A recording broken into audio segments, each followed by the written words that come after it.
एक नई शुरुआत हुई है। अभी हम लोगों ने कल्याण मंडपम का उद्घाटन किया है। एक कल्याण मंडपम शादी ब्याह के लिए, किसी भी मांगलिक कार्यक्रम के लिए, किसी भी सार्वजनिक कार्यक्रम के लिए 200, 250, 500 लोगों के कार्यक्रम के लिए बहुत अच्छा जगह बन गया है। जिनके पास साधन है वे होटल में, बड़े लॉन में कार्यक्रम कर सकते हैं, लेकिन जिनके पास पैसा नहीं है उन लोगों के लिए मैंने बहुत पहले नगर निगम से कहा था और विकास प्राधिकरण से भी कहा था, एक गरीब कहां जाएगा, कैसे बेटी की शादी करेगा। अगर कोई कार्यक्रम है, कोई मांगलिक कार्यक्रम उसे करना है, घर में जगह नहीं है, तो कोई एक जगह तो होनी चाहिए जहां पर वह अपने इन कार्यक्रमों को संपादित कर सके। और फिर ये बात हुई कि कल्याण मंडपम के निर्माण के कार्यक्रम को आगे बढ़ाया जाए।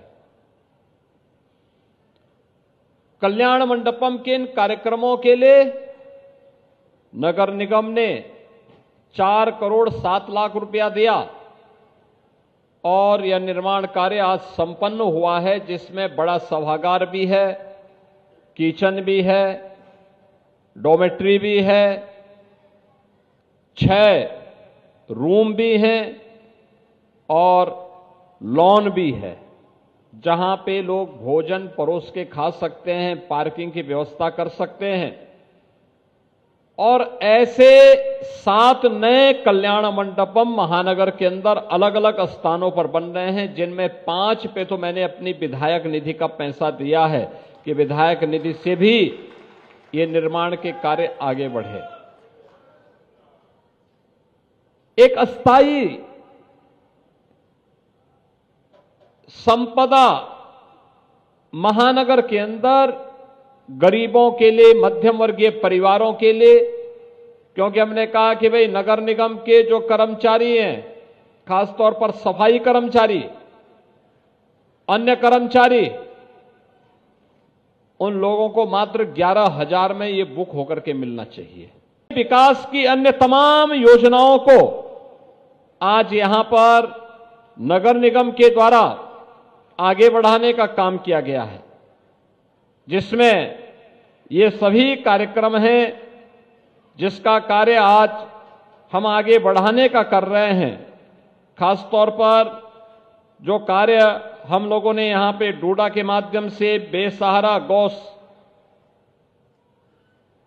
वंश के लिए किया गया है, या पेयजल के लिए, मलिन बस्तियों के विकास के लिए, और नेशनल क्लीन एयर प्रोग्राम के अंतर्गत जो पशु सौदागर का उद्घाटन का कार्यक्रम हो रहा है, ये सभी कार्यक्रम आज यहां पर संपन्न हो रहे हैं।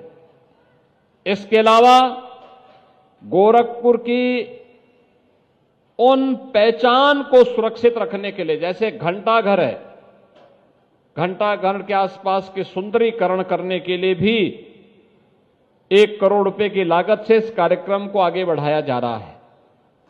आप जानते हैं कि घंटाघर के बगल में बंधु सिंह पार्क में पहले से मल्टी लेवल पार्किंग के कार्यक्रम को नगर निगम युद्ध स्तर पर आगे बढ़ा रहा है। महानगर के अलग अलग स्थानों पर पार्कों के विकास के लिए कार्यक्रम हो रहे हैं, मल्टी लेवल पार्किंग बन रही है, सड़कों के चौड़ीकरण के कार्य हो रहे हैं, गुड़धवा नाला के बनने के साथ ही रामगढ़ ताल की परियोजना को और बेहतर तरीके से आगे बढ़ाने में भी मदद मिलेगी। साथ साथ गोरखपुर महानगर को जल जमाव से मुक्ति के लिए भी एक बेहतर माध्यम हम लोग देने में सफल होंगे, और ये सभी कार्य आज प्रभावी ढंग से आगे बढ़ते हुए दिखाई दे रहे हैं। आज इस मंच पर कुछ अन्य कार्यक्रमों को भी नगर निगम ने आगे बढ़ाया है।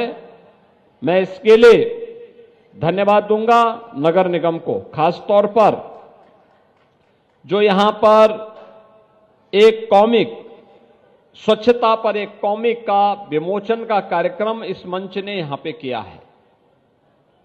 मैं आप सबसे कहूंगा, याद रखना, 40 वर्ष में गोरखपुर समेत पूर्वी उत्तर प्रदेश ने गंदगी के कारण होने वाली मौतों को देखा है और असमय यहां के नौनिहालों को काल के गाल में समाते हुए भी देखा है। ये गंदगी इसका कारण था। जहां तहां कूड़ा फेंक देना, जहां तहां गंदगी कर देना, तालाबों को पाड़ देना, नालियों को चौक कर देना। परिणाम क्या हुआ था? परिणाम हुआ था कि यहां पे इंसेफ्लाइटिस से बड़े पैमाने पे मौतें होती थी। जैसे ही स्वच्छता के प्रति आग्रही गोरखपुरवासी बने, ऐसे ही इंसेफ्लाइटिस भी समाप्त होती गई। और आज मुझे बताते हुए प्रसन्नता, इंसेफ्लाइटिस नहीं है। इसलिए नहीं है क्योंकि स्वच्छता को हमने प्राथमिकता दी।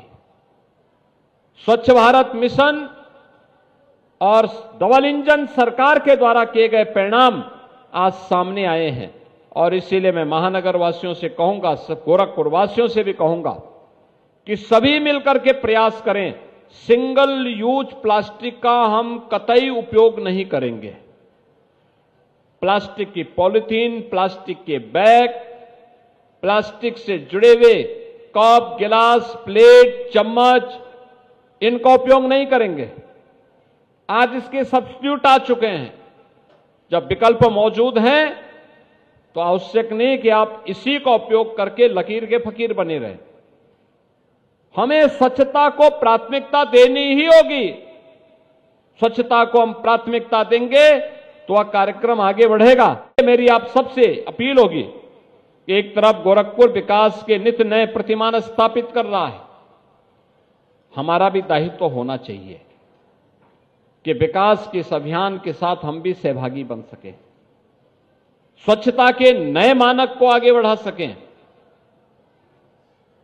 लिक्विड वेस्ट का मैनेजमेंट कैसे होना चाहिए, आपको अगर देखना है नगर निगम का वह प्रोजेक्ट देखिए, जहां पे प्राकृतिक पद्धति के माध्यम से पहले जो जल एकदम काला है, लेकिन कुछ प्रोसेस के साथ गुजारने के बाद आप देखेंगे जब अंतिम छोर तक वह पानी पहुंचता है तो एकदम क्लीन हो जाता है, साफ हो जाता है। यानी अब राप्ती नदी में सिटी के ड्रेनेज का गंदा पानी नहीं गिरेगा, सीवर का पानी नहीं गिरेगा, बल्कि उसकी प्रोसेस होने के बाद एसटीपी भी लगाई गई है। लेकिन जहां एसटीपी नहीं पहुंच पाई वहां देसी पद्धति से उसकी प्रोसेस करते हुए वह एक क्लीन वाटर में बदल करके खेती बाड़ी के लिए उपयोगी हो सकता है।